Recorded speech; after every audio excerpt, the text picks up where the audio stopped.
palabra al doctor Lázaro Bustio, que nos va a presentar el primer proyecto que tiene que ver con detección de ataques de phishing en mensajes electrónicos mediante técnicas de inteligencia artificial.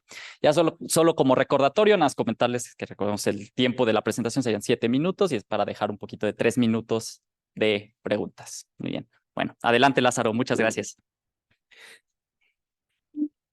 Bueno, muchas gracias por la presentación y la introducción. Mi proyecto, bueno, el proyecto que les voy a presentar, como su nombre lo indica, habla de detección de phishing, ¿no? Y aquí quiero recordar algo. El phishing es un ataque que a raíz de la pandemia se ha potenciado muchísimo porque justamente ataca al eslabón más débil. En toda cadena de seguridad, su eslabón más débil siempre es el más vulnerable y en este caso el eslabón más débil es la persona. Y este ataque es muy exitoso porque justamente ataca a las personas, más que a la tecnología, más que a los sistemas, a las personas. Y las personas somos vulnerables porque siempre hay algo que nos provoca o nos incita a caer en el ataque. Y en este caso es justamente cómo se comunican los mensajes. En este proyecto intentamos detectar phishing a partir del análisis justamente de una representación multimodal de datos.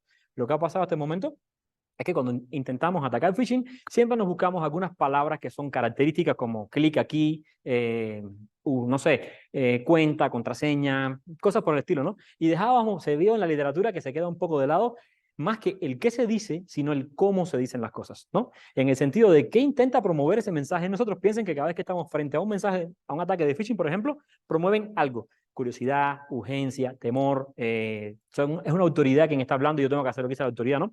Y de esa manera, analizando no solamente el contenido textual de lo que se dice, sino además el cómo se dice y algunas otras características como palabras relevantes que están muy asociadas a estos ataques en el asunto y frases de alguna manera relevantes en el cuerpo, se intentó crear una representación multimodal donde los datos como tal para detectar ataques no solamente fuera el texto, sino fuera el texto, algunas características extras y además ese sentimiento que se intenta promover acá.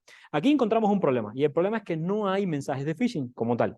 El phishing se ataca justamente utilizando bases de datos que son de spam y que la gente, los investigadores lo manejan como phishing. Y allí un colaborador del proyecto que es lingüista nos dijo, hey, ¿sabes qué? No considero que esto sea correcto. ¿Por qué? Porque lingüísticamente hablando, en la forma en que el discurso se comunica, una cosa es spam, que te intenta vender algo, y una cosa es phishing, que intentan promover un sentimiento. Por tanto, por ahí no creo que vaya.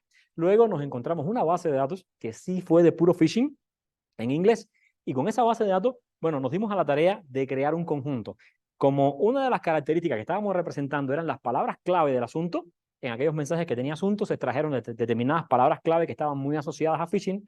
Luego, con un algoritmo propio que desarrolló un colaborador, se buscaron las frases relevantes que de alguna manera representaban el phishing a partir del cuerpo. Teníamos ya un algoritmo que detectaba URLs maliciosas o no a partir solo del puro análisis de la URL. Y entonces también intentamos encontrar cuáles eran los sentimientos que se intentaban promover en estos mensajes. Estos sentimientos se llaman principios de persuasión y como ya teníamos casi todo, lo que nos faltaba eran los principios de persuasión, entonces se hizo un etiquetado con 3 árbitros a ciegas, donde estos árbitros de alguna manera a mano identificaron qué principios de los 5 más conocidos que habían existían en estos mensajes. Y bueno, de esa manera se creó un conjunto que le llamamos POP dataset como Principle of Persuasion o dataset, y de aquí estaban los 5 principios. De esa manera contamos con un conjunto de datos representado con 5 características diferentes, que no es lo que se ha hecho en la literatura, donde se utilizan redes neuronales, por ejemplo, para ya ir directamente sobre el cuerpo y no trabajar tanto en la representación. Pero una característica que estábamos buscando acá es que el modelo que se creara fuera autodescriptivo. Digo, si a mí me dice una ventana roja, oye, esto es phishing, sencillamente le hago caso o no. ¿Por qué? Porque es un anuncio y vean cuántas veces hemos ignorado estos anuncios. Sin embargo, si llegáramos a una ventana roja que me dice, mira, esto es phishing porque cuando aparece esta palabra, el 90% de las veces lo es, ya como que el usuario se lo piensa más veces, ¿no? Y partiendo de la premisa de que el eslabón más débil siempre es contra el cual se proyecta el ataque, entonces en esa dirección queríamos un enfoque más explicativo y menos cajanera como pudieran ser las redes neuronales. En esta dirección, lo que se hizo básicamente fue agarrar el conjunto de mensajes de phishing, a partir de él, bueno, pues obtener, mediante un modelo que se creó, primero, representar esos mensajes de acuerdo a los principios de persuasión que se encuentran a partir de que se tuvieron los principios de persuasión, utilizar estos modelos para categorizar o para evaluar el conjunto desconocido, que serían justamente los mensajes legítimos. ¿Por qué? Porque los mensajes de phishing tienen una carga muy fuerte de principio de presión. Queremos convencer a la gente. Los mensajes legítimos no tanto, pero bueno, queríamos ver qué tan bien se comportaban esos modelos así. Y creamos entonces un cuerpo, y ahora sí, de mensajes de phishing con principios de persuasión para mensajes legítimos y para mensajes que sí consideran como ataque. Y además de eso, las palabras clave, la URL que me indica si tiene y si es phishing o no, y las frases relevantes que podemos encontrar. Ese conjunto de datos, por cierto, es nuevo y una de las consecuencias que va a pasar de esto es que se va a presentar a la revista Data in Brief, donde se puede explicar este conjunto de datos que no existe, lo cual consideramos que es un aporte importante. Y a partir de acá, ya con el conjunto creado, entonces se determinó a ver qué tal obteníamos phishing o no. ¿Va? De esta manera, determinamos de algo que cada principio de persuasión, que son 5% como autoridad, commitment, también distraction, liking o similitud, y además esos social proof, son conceptos que están muy asociados, son sentimientos muy asociados en esto. Cada uno de estos principios se detectan de una manera diferente. No hay una única representación para identificarlos, como tampoco hay un único algoritmo para representarlos, sino que en una parte del proyecto fue comenzar a probar qué modelo, con qué representación obtenía mejor resultado. Y al final encontramos 5 modelos con 5 representaciones diferentes para esto, lo cual ayuda a entender de que cada principio tiene características muy particulares. Y con esto, bueno, pues, como les dije, se etiquetó el conjunto legítimo, que tiene una carga, digamos, de intensidad con respecto a los principios de sesión más leve. Se tuvo el mensaje y ya una vez que teníamos este conjunto creado, se utilizaron varios clasificadores. La idea fue utilizar un clasificador de cada familia y en este caso se utilizaron árboles, redes neuronales, aunque ya sabíamos que no queríamos un modelo tan caja negra, redes neuronales, SVM y cosas por el estilo, y al final tuvimos una precisión entre un 86%, sí, aproximadamente entre un 80 y un 86% para los diferentes modelos. De esta manera podemos concluir lo siguiente, que cada mensaje que esta cosa detecte como phishing lo es con una exactitud aproximada de un 86%, lo cual es un buen identificador para, ok, decir, va, esto es phishing y además tiene un modelo, o sea, ofrece una descriptividad del modelo más adecuado. Entonces, como resultados directos del proyecto, primero se logró tener una representación multimodal de los datos, se logró tener un conjunto de datos orientado a los principios de persuasión, un conjunto de datos de phishing en este caso, que se va a poner a disposición de la comunidad. Se creó un modelo de clasificación basado en Random Forest para la detección de ataques de phishing mediante la detección de principios de persuasión. Y bueno, ya les hablé de estas. Ahora, como muy rápidamente, ¿no?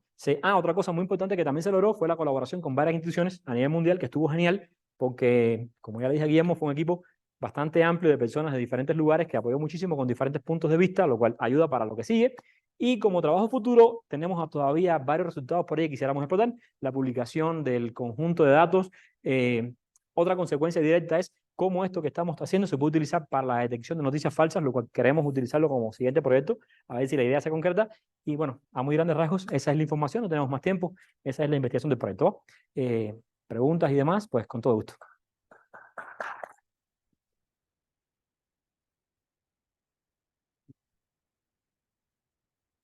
Sí, La verdad que está muy interesante. Bueno, gracias. yo no me dedico para nada a esta área de la ciencia de datos ni nada por el estilo, pero a mí me surgió una duda. Comenta que no existe como tal una base de datos para identificar el phishing, ¿no? Entonces, en sus resultados dice que tienen una aproximación del 85% para identificarlos. Si no existe la base de datos para identificar el phishing, ¿cuál es el comparativo para decir que hay un 85% de asertividad? Okay. Digo, tomando en cuenta que para este tipo de pruebas, yo lo veo desde mi área, ¿no? Que las pruebas, cuando se va a diagnosticar algo, siempre hay algo que nos sirve de referencia. Entonces, si en este caso no existía la referencia, ¿de dónde salió ese valor de aproximación? Claro, este 85% se obtiene a partir de la misma evaluación contra el modelo con una cross-validación.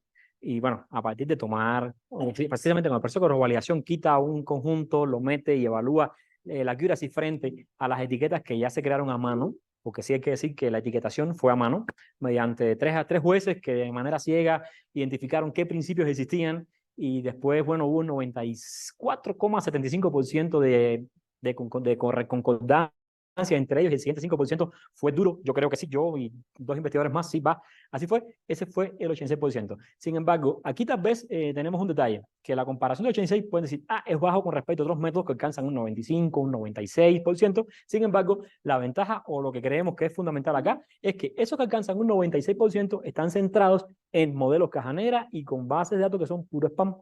Y aquí tenemos un 86 en un modelo más abierto tipo phishing. Al final, decidimos que es mejor sacrificar la precisión con un modelo que sea autodescriptivo o descriptivo para que la persona, cuando vaya a decidir si entra o no al mensaje, lo haga conociendo y no con la duda de que, será o no será. Porque al final, cuando me pican, voy a llegar independientemente de lo que diga la computadora.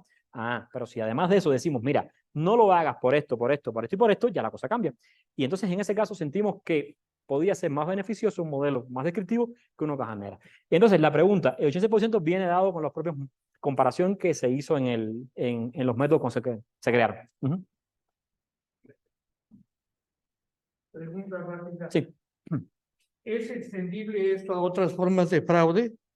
Y la otra, ahí mismo, es, ¿has pensado si esta metodología se puede extender a otras aplicaciones que no necesariamente tengan que ver con fraude? Sí.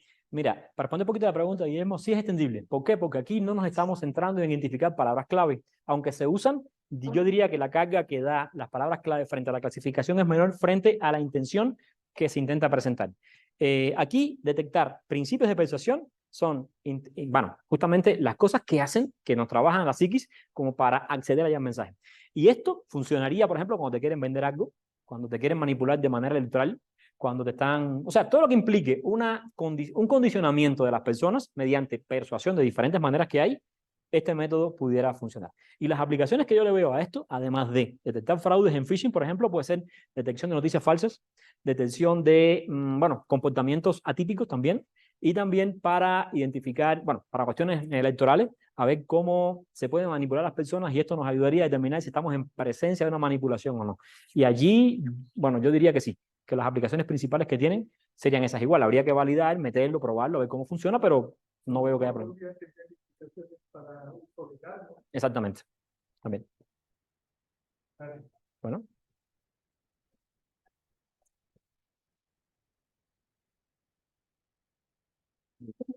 Listo. Gracias.